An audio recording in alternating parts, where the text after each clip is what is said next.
Hello, everyone, and welcome to episode 35 of Divergent Dialogues. Today, we are really lucky to have a special guest with us, Chris Payten. Thanks, Chris, for joining us today. Thanks for having me. I'm really excited. Excellent. So, Chris Payten is a 29-year-old entrepreneur with over a decade in holistic health. Overcoming a turbulent childhood, he has transformed thousands of lives through personal training, nutrition, NLP, hypnosis, and breathwork. As co founder of Infinity Training and Coaching, one of Australia's fastest growing breathwork certification companies, he is on a mission to empower millions to achieve peak performance and purpose.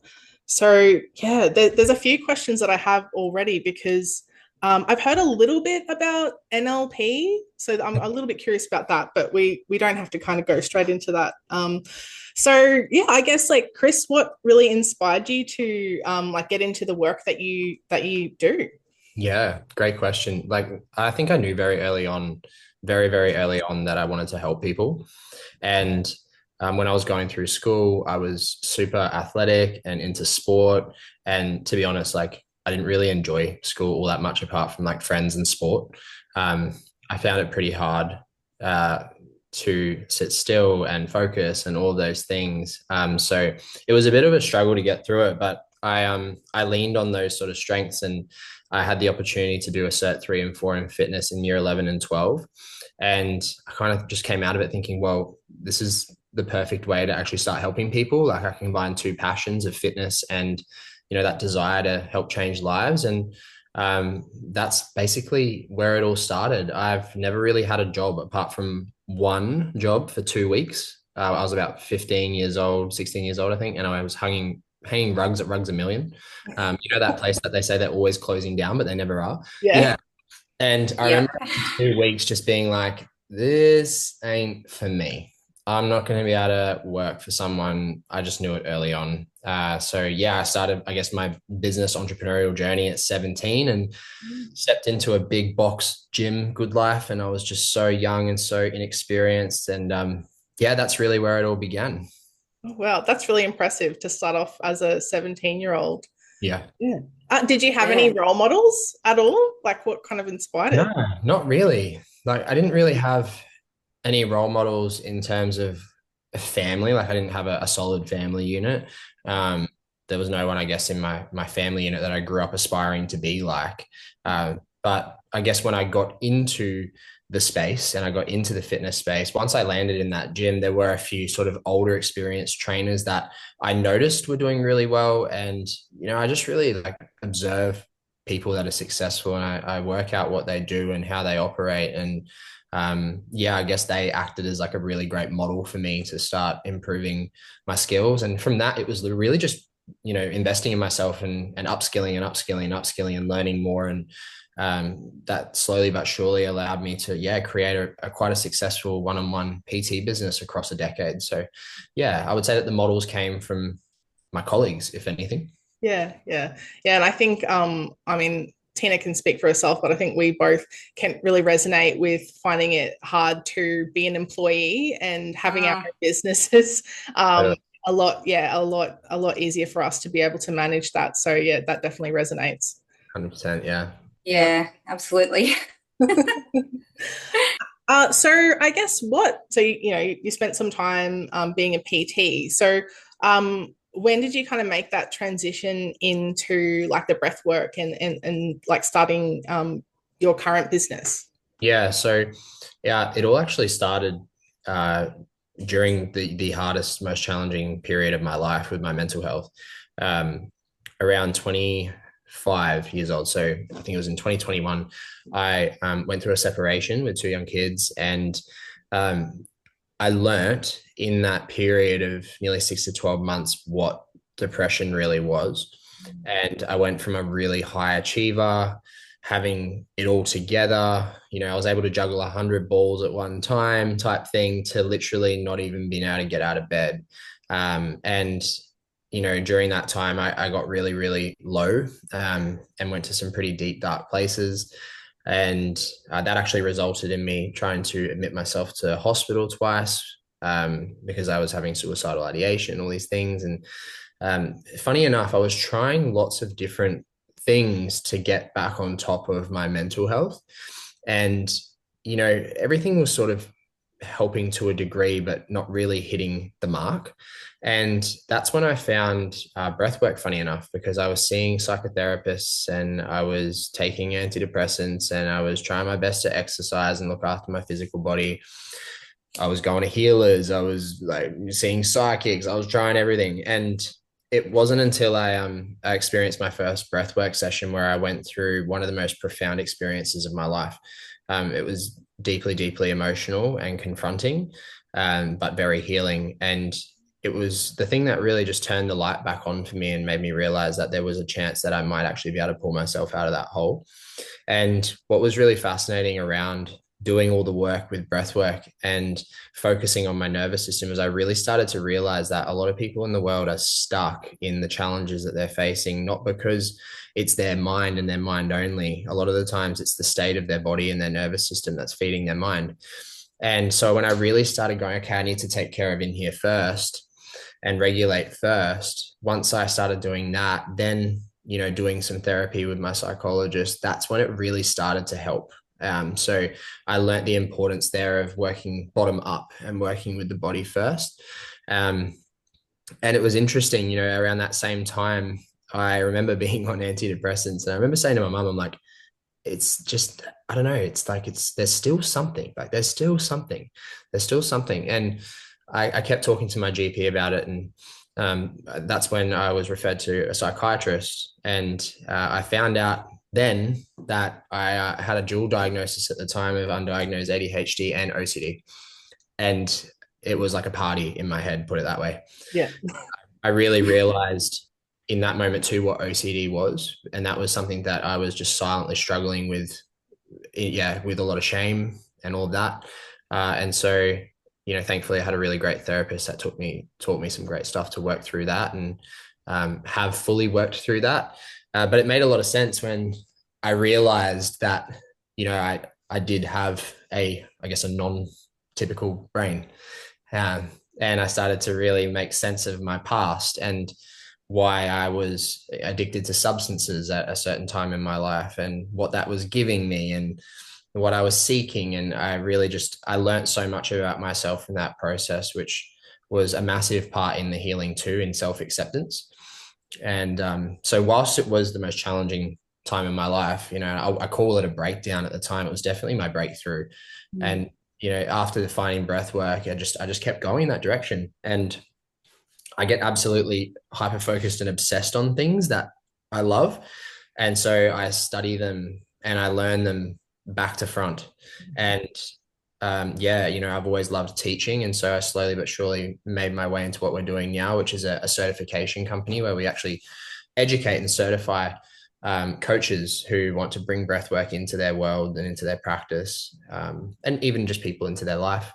And we help coaches build their businesses too, so that they can have an income through impact. And it's just been a really amazing journey to see the thing that kind of pulled me out of the hole now become the thing that I get to do every day, which is like super special. Yeah, there's so many things that I'm resonating with throughout your story. And I guess for myself, like I was late identified autistic and ADHD. And you do have that moment where you're like, oh, wow, like a lot of stuff makes sense now, like why I was having all these challenges. So yeah, I remember ringing my mum coming out and being like, Mum, I'm ADHD. And she went through this whole process of guilt, like not picking it up earlier and things like that. And I'm sitting there like, I'm fine. Like, this is great. I know now. Like, I'm not sad about this. Like, I'm not angry. I'm not sad. I'm actually relieved.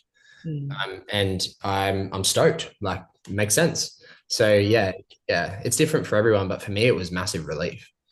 Yeah. And for such a long time, ADHD has been, and it still is now to a degree, but spoken about in ways that it's not a real thing. It's a willful behavioural problem. It's an issue with parenting and all those sorts of things. So I think that, from a parent perspective, it can be really challenging for so many different reasons.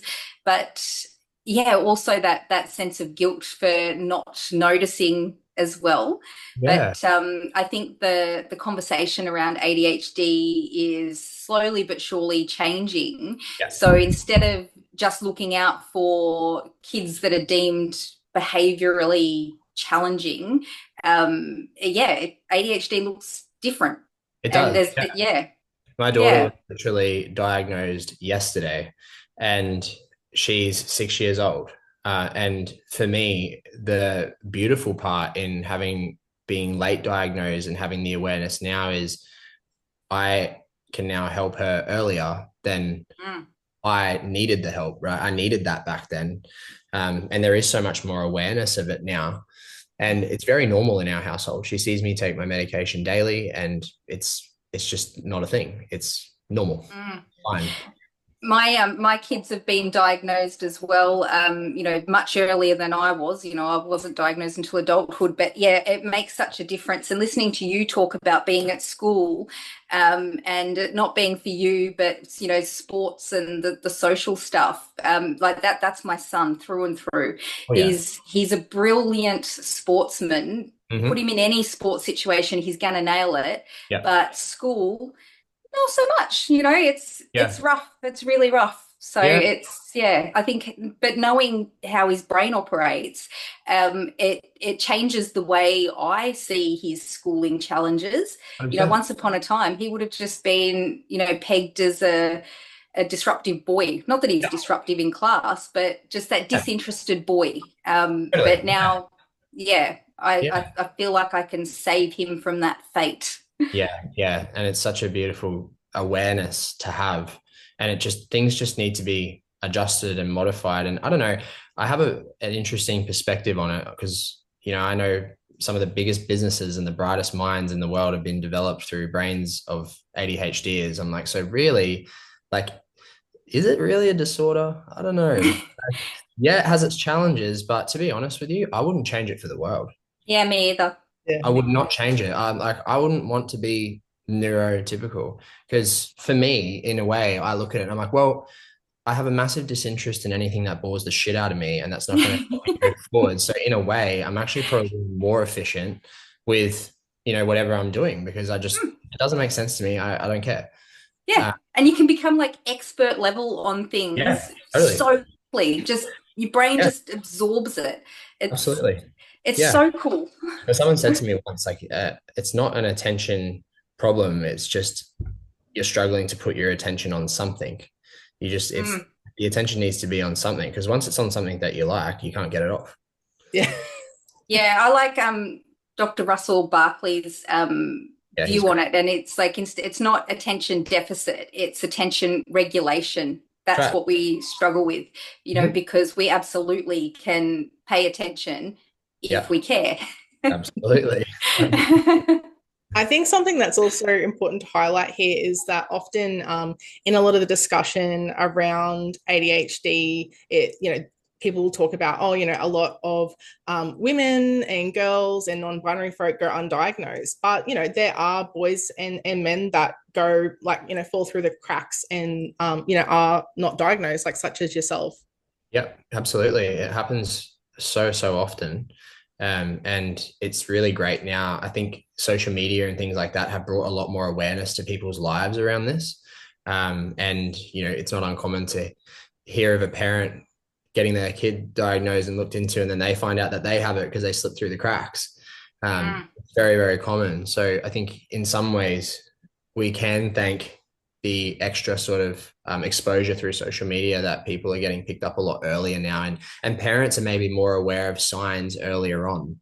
And I think that that's so important because it's not just the attention difficulties or the impulsivity or things like that. It's the self-esteem issues that end up developing because you don't feel like you can do it like other people, or that you're not fitting into the model. And it's the after effects, what it actually does to your sense of self-worth and your confidence. So to pick it up earlier and be able to intervene and get skills, strategies, and if you choose to use medication, then you're helping.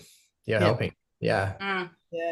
Yeah. And like it sounds like that you had a lot of awareness from when you were really young, even though you didn't know you're an ADHDer, but it seems like you're like, okay, well, this is me. How can I use my strengths, to work for me. And it sounds like, you know, you're like, okay, the sport. I mean, a lot of ADHDs do regulate through movement and sport.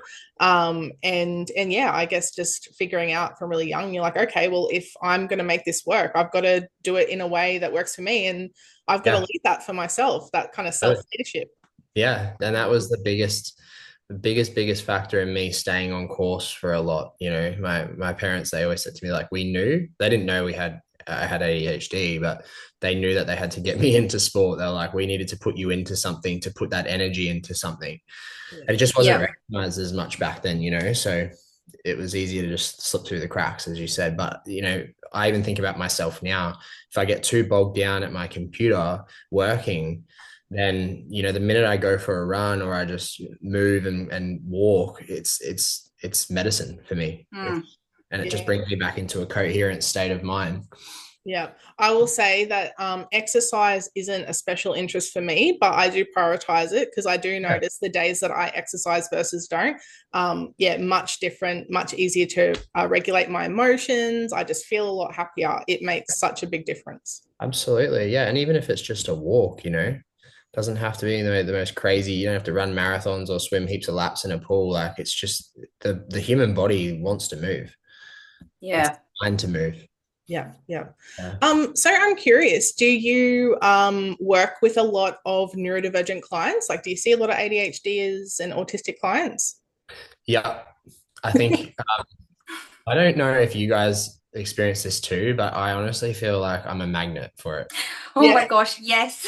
Yeah, so it's very interesting. Before doing all the breathwork stuff, I was doing a lot of life coaching, and I just found myself in social settings around certain people, working with certain types of clients that were very similar. And it's not uncommon. I honestly, shit you not, I've had so many people come into my world either through association, friendship, or being a client, and then they've gone on to actually get diagnosed because they've looked at me, they've heard me talk about it, and they've gone, I feel like that's me.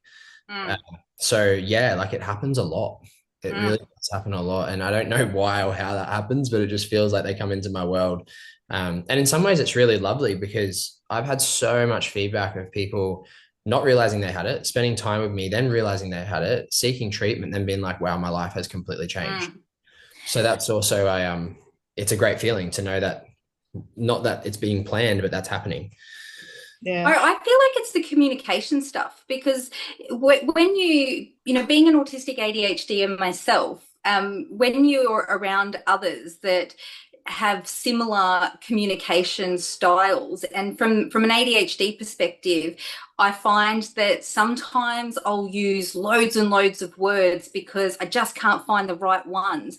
And when communicating with other ADHDers in that and doing that, they get it, you know, it just fits. And when another ADHDer is doing that, and they come into my office and they were like, oh, you know, I don't know the words, and they're just talking away. And it's like, yeah, don't worry about it. Just say all the words that you're wanting to say, and I'll hear the message, because that's the way my brain works. And I think when you're having a conversation with someone and you just get each other, and you don't have to do that explaining thing or the apologizing thing because, you know, you said fuck too many times, or, you know, you accidentally talked about poo when you're not supposed to. It's so relaxing and takes so much pressure off that you just walk away from those interactions without that, oh my God, did I say something dumb? Oh my gosh, you know, you don't have to analyze it because the other person said poo as well. And it's like, oh, great, great. No worries now. It's all fine. So I think that, you draw people in that think the same way or have the same kind of brain, because it is just so relaxing and stress-free. And most things that neurotypical people talk about are fucking boring. Yeah. Like, they'll talk about the weather and politics and shit, and I'm like, what? I left the building I'm looking at you, but no one's home, trust me. Like, everyone's here. Yeah. The question, like, oh, how's your day been? And all is I can think is, do you really care? Should I answer? What do I say? What does the script say? What am I meant to say? Shit, Yeah. you need to ask them too how their day was. But what if they answer and you have to listen? Oh my God, no, too much. So funny. I love it. Yeah. Yeah. I don't know. I think it's kind of like I agree, like have like a radar, or I don't know if it's like this frequency or something that Yeah. you put out and people kind of pick up on that, or I'm not sure. But it's quite funny because Teena and I, when we started both of our businesses, we didn't know that we were neurodivergent at all. We just knew that we were super burnt out from our workplaces and we needed to start our own business because it wasn't working for us. And Yeah. it was a similar sort of experience where we're like, oh, we like really vibe with like autistic folks and ADHDs, and what is all this? And then we're like, oh, okay, well, yeah, it's because we're autistic ADHDs. That's why. But it didn't seem obvious to us at the start. But yeah, now I look back and I just laugh and go, oh my gosh, how did I not know?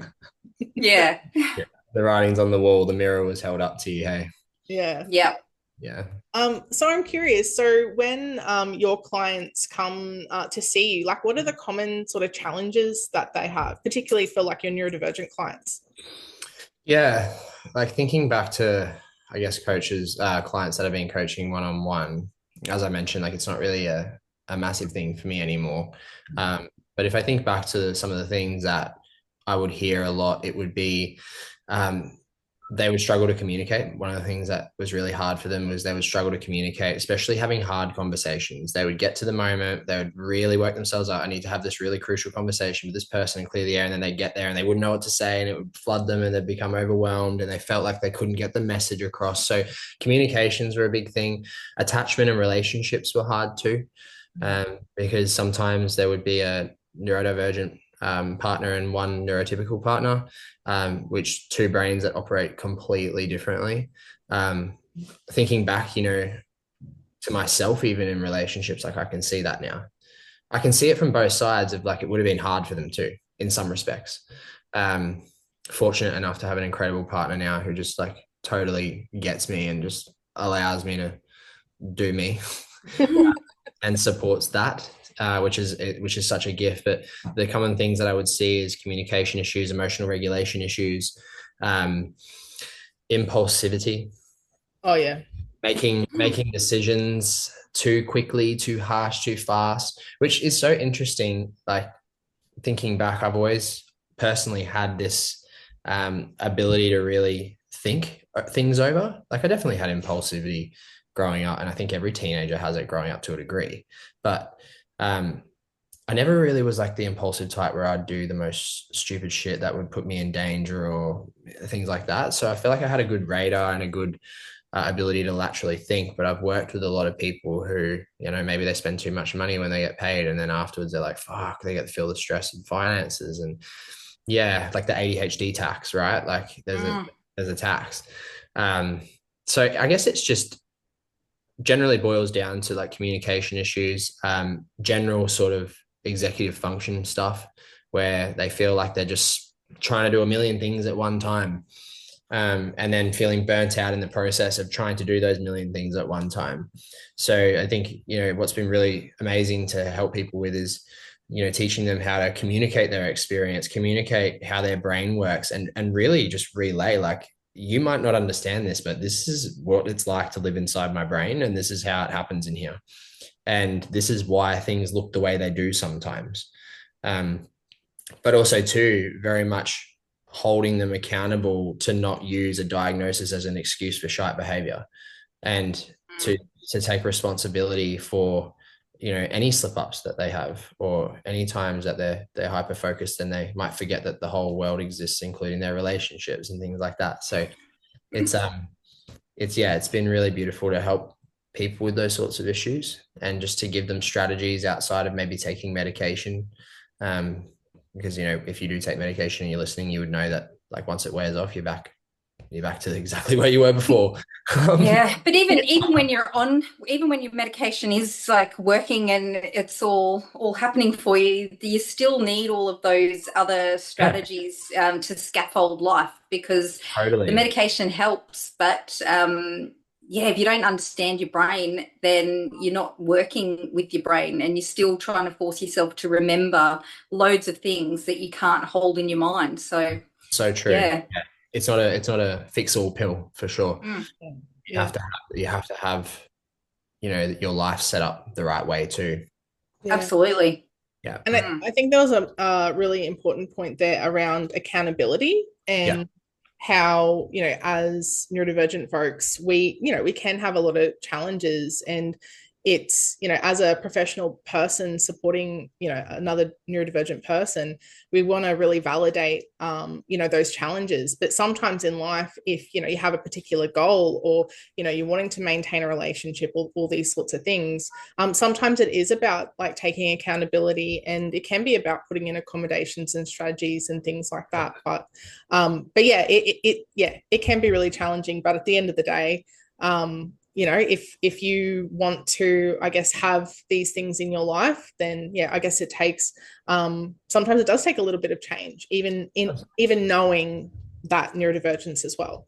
Yeah, I think it's very easy to just go, well, I'm ADHD, so I can't do that, or you can't expect me to do that, or this or that, and just sort of shirk responsibility over to the diagnosis and the symptoms that come with it. But at the end of the day, like, you've got it and you've got it for life.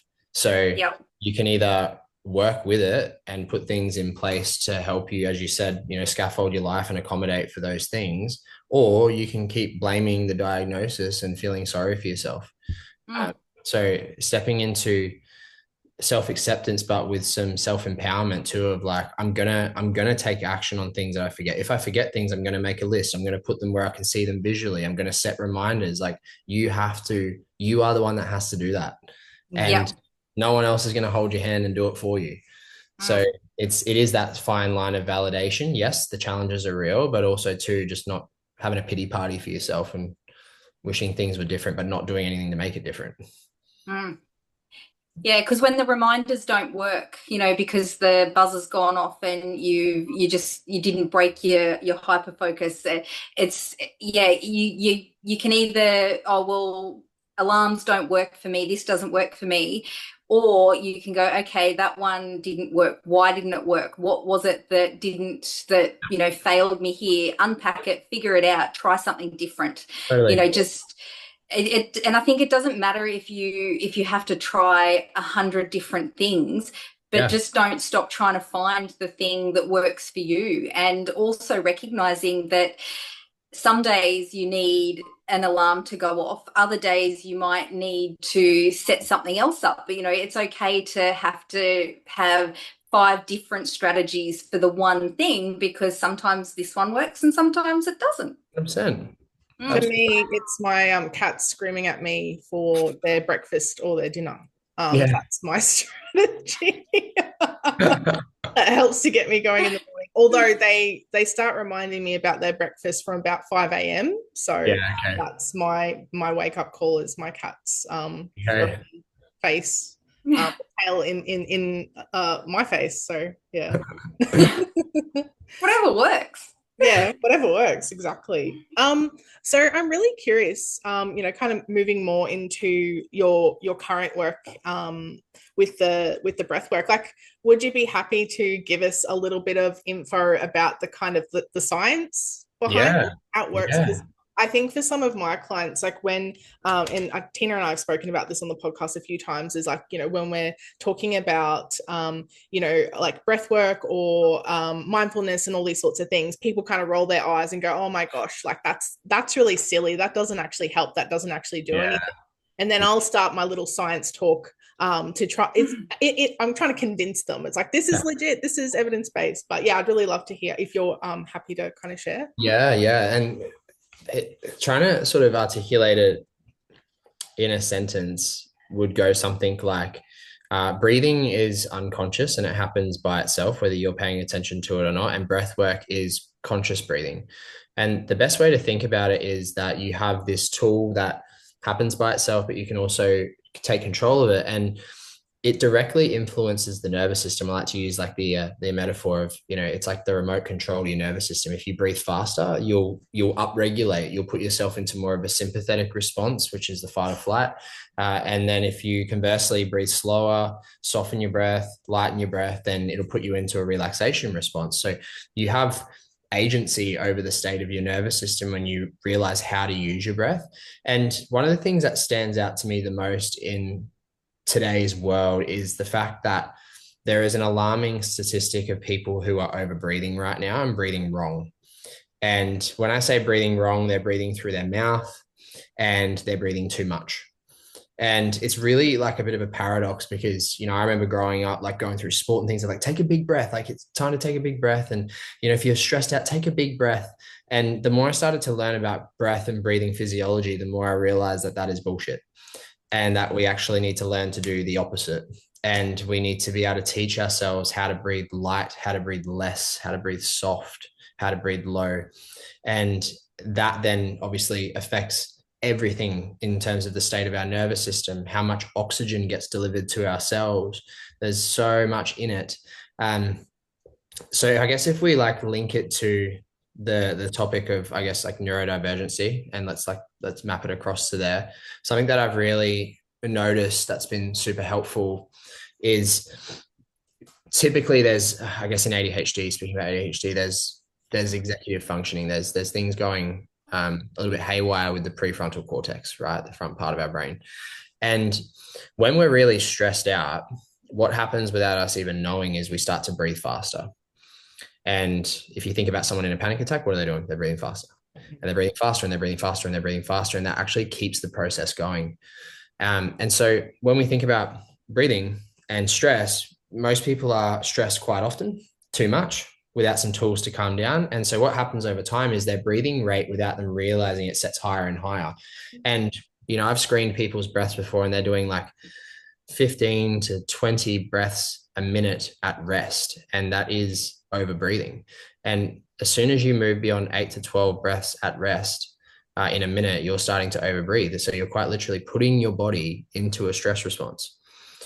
But then what starts to happen, which is even worse, is we start to then breathe more and we dump out a lot of carbon dioxide. And I guess in school, we grew up hearing that, carbon dioxide, like greenhouse gases, and like it's poisonous for the body, so breathe it out. And here's where the oxygen paradox really kicks in. You don't need more oxygen. You actually need more CO2 in your blood in order for the oxygen to get to where it needs to go.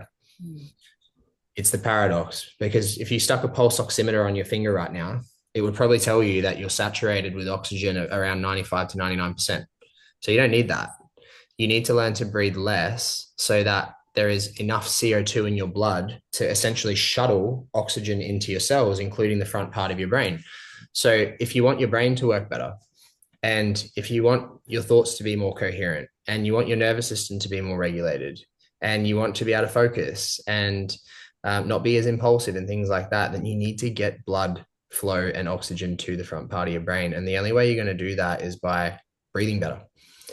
And that's the shuttle. That's how it gets in. If we don't breathe, we don't get it there. So the problem with overbreathing is that people are oxygenating their body way less than they could be. Their nervous systems are way more stressed and sympathetic than they should be.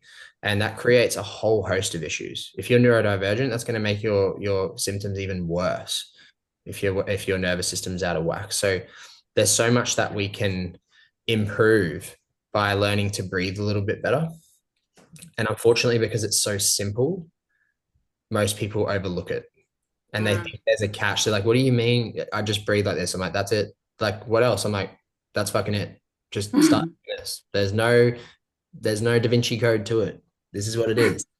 Yeah, but you're completely right though. Like, often people like as a therapist, people come to me and, obviously some people can have some complex challenges that may be, an aside to that. But sometimes some of these, seemingly simple strategies can be the most helpful, particularly in those moments when we're having that panic attack or we are really stressed. And I was just thinking, I was like, oh my gosh, like when I'm like hyper focusing on something, that I really love and I'm really interested in. I swear I just stopped breathing. And I always thought, Yeah. oh my God, that's so bad. Like I'm probably like depriving my brain of oxygen. But I just must be like in such a chill state that Yep. I'm just kind of, I mean, probably breathing as much as I need to Right. sustain my Yeah.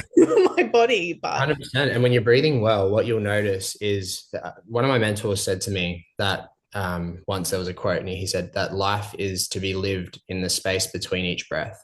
And what he actually meant by that is when your breathing is healthy, functional, when you are not too sensitive to CO2, which means that you have the ability to breathe less and you don't trigger the overbreathing response, then what starts to happen is after every inhale and exhale, there's this space. And there can be up to 3 to 4 seconds before your body takes another breath. And the reason why the body's not asking for any more air immediately is because it has what it needs. And some of the yogis, they wrote in like scripture, like the perfect breath was one breath a minute. They would inhale for 30 seconds and they would exhale for 30 seconds. And that would flood their body with oxygen, like absolutely flood it. All of the oxygen that was in the hemoglobin would just move out into the cells because they weren't dumping out all their carbon dioxide. They didn't realize how important that gas was in respiration. Thinking back to what you were saying before with like, clients and I guess like being a therapist, something that I've really noticed was particularly with the breathwork space is we've had so many people come to us that have been going to therapy for a long time and it actually hasn't been working for them. And they're wondering why. And it's because their symptoms, say anxiety, might actually be driven from a physiological issue. And that's creating the mind, right? So sometimes with these people, we go, okay, cool, we've been trying this, let's try this. And then you find out they're breathing like 22 times in a minute at rest. I'm like, you're breathing your way into fear. You're breathing your way there. So your brain and your thoughts are going to follow that. It's just segueing from it. So when we work on the body and the physiology, then if that stuff's going on, cool, we have a psychological issue here. Like we have something to work on here.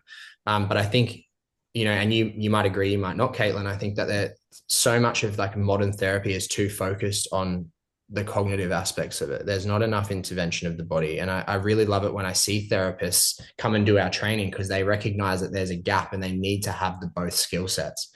They need to understand the body and the mind to be able to really help their clients heal, grow, transform, and operate at their best. Yeah, I think I mean, obviously it depends on the needs of the client and, I guess their presentation, but there very much does need to be consideration of a bottom up and a top down approach. Often, like I kind of work both ways. One session we might be doing some of this more practical body-based stuff. Other sessions we might be, delving into other things that are more cerebral. So, but I agree. I think it's really important to have a really good understanding of the nervous system and, those biological differences that like a lot of neurodivergent folks have co-occurring health issues such as like POTS and hypermobility and all these other things. So like obviously as a therapist, you're not going to be able to support everything, but it's important to have these things in consideration. And as you said, like if someone is on a physiological standpoint, if they are breathing at that rate, it doesn't matter what we think about it. Like your nervous system is going to be on fire and be like, okay, we're having a panic attack now. Yeah. And you're going to be on alert. Like, where's the tiger? Like, where's there's always this perception of threat. There's a perception of threat in some way, whether that's actually there or whether that's being created internally. The body doesn't take any chances on whether it's real or not. It just responds. It just responds. So it's powerful in actually being able to teach people that because, we've seen a lot of people really get control of their anxiety, their panic. And we've given particular types of breathing techniques that can stop panic attacks like that. Boom. And just even having a tool in their background, in their back pocket to know when that comes on, that they have a resource is sometimes enough to stop the lingering anxiety of when am I going to have a panic attack? Because anyone who's had one knows that when they grab you, they're nasty, they're unexpected, they're out of the blue, they're terrifying. So having a resource to be able to deal with the early onset of it is very empowering and very reassuring for them too. So yeah, it's just a beautiful gift to be able to give people. Yeah, yeah, definitely. As long as they actually do it. Well, that's the thing too, because as soon as you start to shift into panic, it's like all of the I need to use this now goes out the door. Like you're now survival brain. It's like I don't give a fuck about your breath technique. Like Yeah. get me out of here. So yeah, I always say to people too, I'm like the tricky part is the awareness of the half a millisecond that you have to put it into practice. And then obviously, the more you do that, that pathway strengthens and you'll go to it more. But initially, you're not going to get it perfect, but it's just practice, practice, Yeah. practice. Yeah. And I guess that's where that accountability comes in, is that, a lot of these strategies, and, like I think different strategies can work for different people. And for some folks, they might find other strategies that are more or less helpful. But they only work if we implement them. And that can be really hard, especially as an ADHDer. Like I have, oodles of strategies, and then I completely forget about all of them. But, as long as we're trying to have some sort of consistency of trying to implement these things over time, it will become a little bit more natural routine. Yeah, absolutely. And I think it's putting into practice. Say if you were someone who experienced panic, like you wouldn't wait till you were experiencing panic to intervene. You would use it when you're feeling nervous. You would use it when you're feeling waves of anxiety, not necessarily panic. So you would start to condition your brain that when I feel this, I do this. When I feel this, I do this. And I notice myself now, like it's so unconscious that if I'm having moments of stress or if I'm about to get on stage and teach and talk to like 80 to 100 people, I'm using breath holding techniques to calm myself, balance myself, change my physiology. And I just do it now. I don't have to think about it. Yeah. I think something that a lot of my clients struggle with, and I've personally struggled with this as well, is like interoceptive awareness. So that is something that I work on with a lot of my clients, because it's kind of like we need to work on the interoceptive awareness so then we can maybe start implementing some of these strategies. So because we're so exteroceptively aware, aren't we? Like it's like I know everything going on around there, but when's the last time I listened to or felt my heart beating? I don't know. Yeah. But then it sucks because people are like, oh, but I feel way more anxious. And I'm like, well, no, you probably were always that anxious. It's just now you can tell that you are. But it's empowering because now you can do something about it, as opposed to getting to that, meltdown phase or panic phase. Yeah, I guess because you're moving people away from more of a dissociated out there state to a present state, and that can be confronting. Like when we come back into the body, if we haven't been there for a while with a lot of stress or even trauma, it's like, whoa, I realized why I wasn't safe to live here. I realized why dissociation was a thing. And when I think about ADHD, like I can make sense of the genetic component in it, but I can also make sense of the argument of nature and nurture as well. And how I fully believe that certain things in my childhood caused those dissociative sort of tendencies. And at the time, it's very adaptive. It worked. But you get later in life and you're like, fuck, now I'm tuning out. Now I can't, this person said that to me. I can't remember their name. They've told me 3 times. Like now it's maladaptive. Now it's creating issues for us that are not helpful. So it's, it's an interesting one. And I remember, taking clients through that whole journey, bringing them back into their body more. And same thing, Caitlin, like sometimes they felt like the work wasn't working, but that's the work. It's actually learning to regulate through those feelings and not tune out from them. Yeah. So I think it's it is simple. Like it sounds like a simple solution, but also that there can be confounding challenges. I think particularly for neurodivergent folks as well. So I think it's really important when people are going on these sorts of endeavors to support themselves through these things. It isn't really important for them to get support, wherever that, whether that's therapy or whether that's, through like something like your business or other sort of, I mean, I do know a lot of people that use yoga, and that helps them to be able to regulate with the movement and things like that. So, like therapy can be really helpful, but it's just one way of supporting some of these challenges. Often, as I said, there's a lot of co-occurring things going on for neurodivergent folks. So it's like going to one person often isn't the answer. Sometimes it takes a few different strategies, different professionals to support. Yeah. I agree 100%. Yeah, we're complex beings, so we can't really work with people from one siloed angle. Yeah, yeah, definitely. Excellent. So I was thinking, where, because yeah, usually we record for about 45 minutes or so. So I guess, was there anything else that you wanted to discuss, or like did you want a bit of a space to plug any of your services, or like anything that's Yeah, coming up, or I think we've covered some pretty good points. yeah. Yeah, and if you're wanting to work out a little bit more about what we do, like the best place to hang out is Instagram. Like I'm most active there. I'll send you my Instagram handles and stuff. You can put them in the show notes. Yeah, I've got all of that. Yeah, Yeah, thanks. beautiful. And we've even got a free course that we could offer your audience too that takes you through some breath testing assessments, and you can start to see if you're overbreathing, if your CO2 tolerance is poor, and just some ways that you can start improving that. And it's got some guided breathwork sessions in there as well. So we'd love to give that to your community. People can have that as an extra tool. And they can use it in their daily lives. So outside of that, like what we do, our bread and butter is we run breathwork trainings. So if you're a coach, an aspiring coach, a therapist, a physio, anyone who's involved in health and wellness in any way, shape, or form, then it's a place for you to come and learn breathwork from an evidence-based perspective, and how you can include that into your service and really help people with that part of their journey and their transformation too. Yeah, excellent. Thank you so much. And I was just, how could our community access what you were discussing before? Will it be on your website, I'm assuming? Yeah, on our website. So I'll send you a link, www.infinitytrainingcoaching.com. There's information on there. We run the trainings a few times a year, both hybrid and in person. So depending on where you are, you can fly to the Gold Coast and come and see us in person, or you can do it virtually live on Zoom. We've got both options to accommodate for people. So yeah, I think from a coaching perspective, like if you're listening to this, and not even a shameless plug for our business, like it's a no-brainer to learn it. Even if you never ever ever apply it to a client, what you will learn for your own health and well-being will be life-changing.